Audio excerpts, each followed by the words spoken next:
Hey, what's up, everybody? This is JBear and Romi, and we are More But Chats. Hey! We are shooting another episode, sitting down. That's right. We're gonna have another topic of conversation between the two of us because we can, and because it's fun, and because we like to argue. We don't really argue on these videos. Well, let's argue today.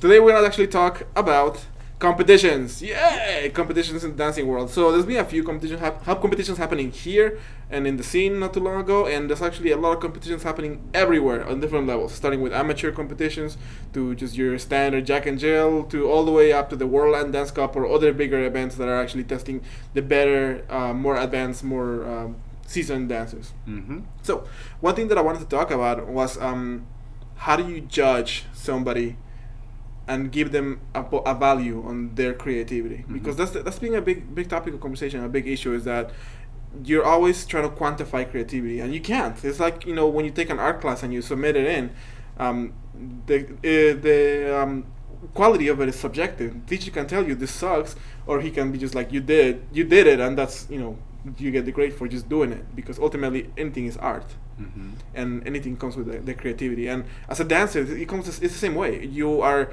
creating something that you're performing out there. So how do you quantify? First off, I want to do a full disclosure. The highest level of competition I've ever done was at Jack and Jill. Really? No, you did the bachata competition. All right, so like a club social competition, not outfitted. And It was like a performance. You know, it like was none of choreographed. that. Yeah, but it's not like, it's amateur. It was amateur. Yes. Amateur. That's the highest I've ever done. Yes. How about you, Juan? Same here. It was an amateur competition. It's the same one that you did, actually, but I the won. year after. Yeah. I did, and I got second place the next year. Okay. But yeah, it's the same competition. I don't think I've done anything after that. I've done a few Jack and Jills. I've only won one ever. That's it. I think I won too. Yeah, this is making it up. I don't know. But yeah, no. So we're not necessarily like the most seasoned in competitions. We don't go around living in that circuit or that world. We just see it because we're always involved in the scene. And something that I wanted to bring it back to is when it comes to creativity and quantifying it. The one place that has done that is in the gymnastics world, in the Olympics, or just Mm-hmm. in general, anywhere that you go to gymnastics, they quantify the moves that somebody's doing, but that doesn't necessarily mean that they're being creative, because they are limited as to what kind of moves they can do, and each move has a number, and it becomes more math than dance and creativity. Mm-hmm. And so is that something that we need to approach towards, and something we need to go towards as a dance community to be able to create those competitions?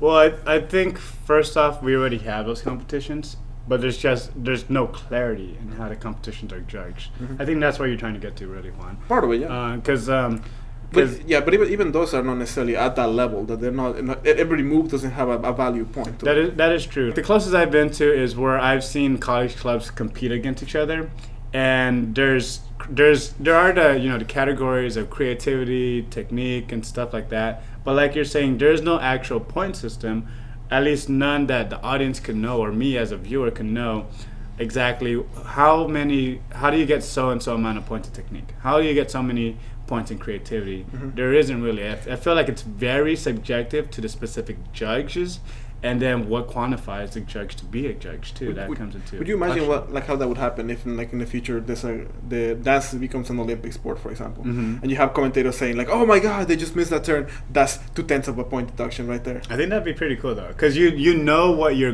going for. There's a clear objective. It would be. and clear thing that you're looking for. But I think that that's what the differentiation has to happen, is that you have a competition piece and you have a performance creative piece. Yes. Just like in the Olympics, they have their gala at the end, and you know, they get to just show or off the and dance exhibition, and- yeah. Mhm. And that needs to stay there, because if you are just doing competition and nothing but competition, then you're not being creative anymore. And that's what happens in the Olympics. Mhm. The gymnastics are not necessarily the most creative dancers. They're Well, just playing the numbers. Well, that's fine because it's competition. Competition is not about creativity. It's not. about who's the best performer. And it's about the quantification of it. It's finding a number and getting that number. Yes. So I guess in this regard, like what you're talking about for the salsa or bachata scene, like we need to start finding numbers. I don't know if we are doing it. Obviously, I'm not in it. But are the judges judging turns at the same level, or like, all right, one turn is 1 point, 2 turns is 2 points, or something like that. Do you Or think we should get to the point where the performers have a routine that they already presented, and so that routine has a value point, just like in gymnastics, and then they start getting deducted from the value point? I think so, because I think at the highest level of competition, where you're not directly competing against each other, so the biggest thing that people have to understand is competition. There's two types of competition. There's competition where it's immediate, where there's a yes or no that I win, you lose, and that's basketball. I made the shot, you didn't make the shot. And then there's gymnastics or horseback riding or something, anything that's or snowboarding, which is performance based. It's like, all right, you did your performance at your own time. Someone tabulated it. Someone does a performance at the other time. They tabulate. Maybe they'll have a. They'll be like, no, you forgot about that one extra move that they did. You got to retabulate, something like that. So that's two different types of competition. Yes. And I think people need to understand that if you're going to do the competition where you're not directly competing each other, where I win, you lose immediately, there needs to be a set standard. Yes, it does. The unfortunate part with that is that it's going to reduce creativity. And ultimately, the point system, what it does in gymnastics, again, I'm going to bring it back to that, is it creates the culture that you want to be safe and you don't want to be more creative, because the more creative points, the more risky moves give you greater points, but also give you less, more chance of failure. I think that's fine. I don't think creativity is important in competition. Because competition is about who's the best athlete. Okay, fantastic. Who has the best technique. Fantastic, and that's what we're gonna do, the competition portion of this. Okay. But how can we create something that awards creativity? That awards creativity? Yes, that rewards creativity. I don't know. Because so I'm a creative person, 100% all the time, and I'm totally not. So I want to be able to recognize that as well in somebody, and I want to be able to create another level of competition, or some of the kind of the competition that at that point it's only rewarding the creativity and nothing else. I think you'll find that very hard to accomplish. It is, because it's all based on perspective, and that's another issue that kind of comes up with the whole competition in the dancing world, is that perspective can be very, very biased due to the fact that, well, the judges are people that know who's competing, or they have friends who know who is competing, or they maybe have their own students competing sometimes.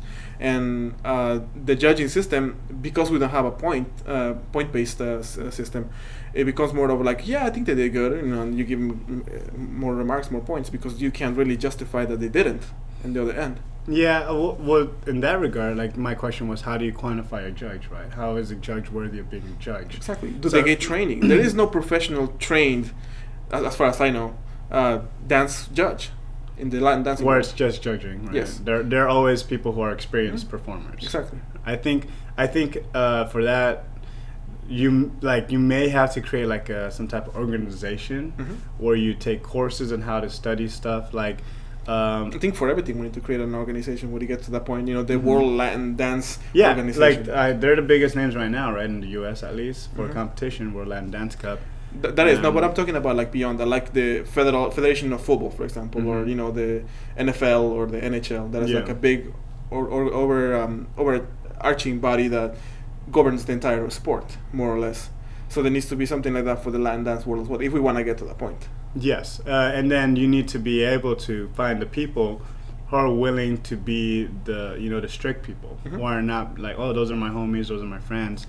You'll need to find people who are like, I'm sorry, I like you as a person, I like your routine. It was very fun and energetic. However, I noticed that during that you didn't point your toes. That promenade, you weren't pointing your toes, or that you actually lost your balance. But because it's a promenade, you're holding on to someone else. You'd be a great judge. To hide it, Well, first off, judging should be done where you don't have to explain your answer. It's just my ideal judging, even with Jack and Jill. So as someone who's been in it, you know how it is. All the drama, or all like, oh no, why'd they win? I should have won. Or like, oh, these judges suck. Or this judge is my homie. They're being biased or whatever it is. Like, for me, a perfect judging would be if the judges are secular, they're isolated from each other, they don't speak to each other, and that like there's a set standard that they have to go by. So the set standard, like you're saying, is this couple able to do a triple turn without making any mistakes, and is the arm raised minimum 90-degree angle for the lead on those turns, like those small details that some people don't notice, that helps a lot. Is like when they're doing that whole like cyclone thing or tornado, I don't know what people call these nowadays, And like, do you notice that the lead who's doing the turn, if their feet is slowly shimmying over to maintain their balance, is that something? Because if it's competition, you're the best performer, you have the best physique, you're the best athlete. And then I would judge that. All right, you're moving as a leader, your feet are slightly moving around.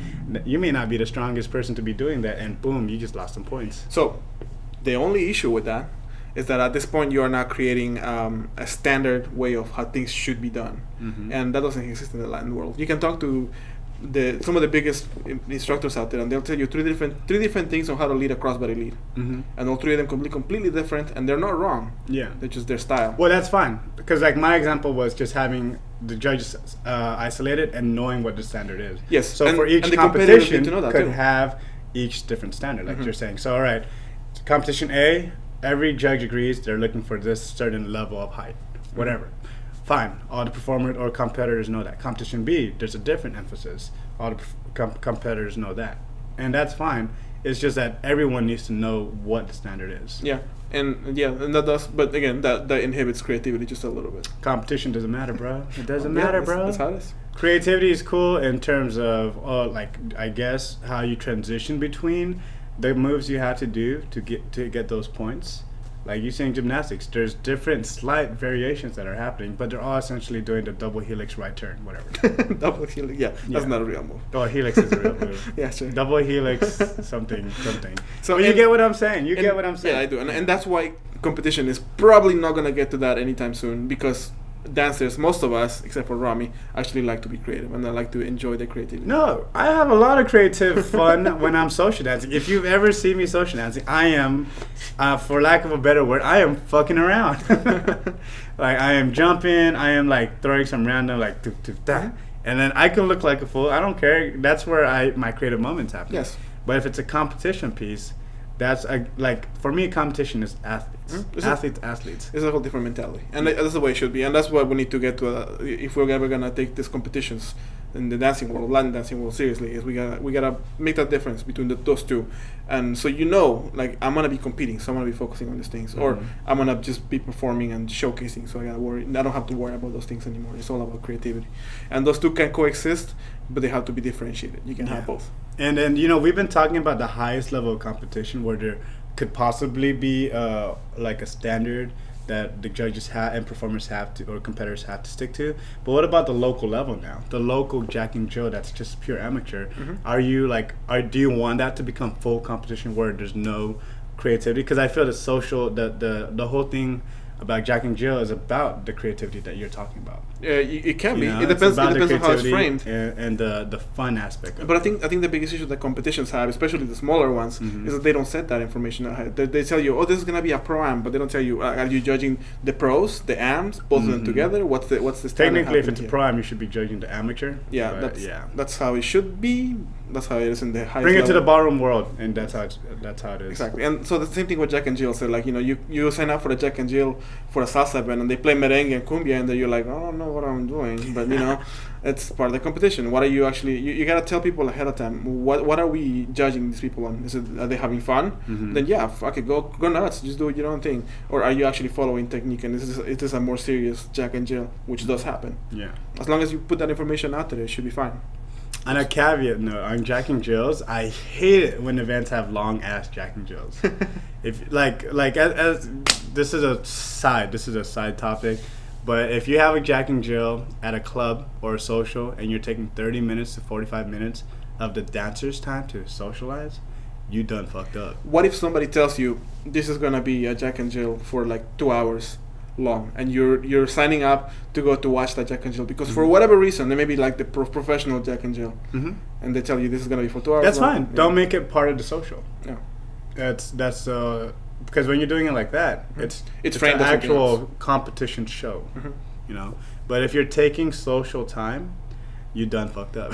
That was something that actually I used to enjoy a lot at the San Francisco Salsa Congress. They used to have the professionals Jack and Jill, and they would last like an hour and a half, but it was in the middle of the afternoon. It wasn't in the middle of the social dancing. It was just during the day, and you go watch it, and it was just amazing watching all the pros compete with each other. I remember watching the videos. I was never able to go, but shout out to Johnny Vasquez and Andrew. Oh shout out to that was a good one. that's legit. The look it up on YouTube, y'all. The cornerstone of the whole fun competition. aspect, Yeah. technique and fun. Yeah. And I don't really have much more to say on competition besides athletes. Dance leads? Athletes. You said dance leads. Dance leads. You know what I mean? Dance athletes. Yeah, and that's true. That's what it is. I guess to summarize, Juan, competition for me is just athletic ability, no creativity. But for you, you're trying to find a new type of competition for creativity. I would like to, but I understand the point that it should definitely be more towards the athletic point of perspective, and it should be quantified. It should be set rules or standards of how everything needs to be done. Leave a comment below. What do you guys think about this? Do you agree with me and what competition should be? Do you agree with Juan of wanting to create something new, or do you want to create your own thing? And if you have been a judge before, you've been judged, how did it feel? Did you understand what was going on the entire time? Again, leave a comment. We hope you enjoyed this episode, and we'll see you on the next one.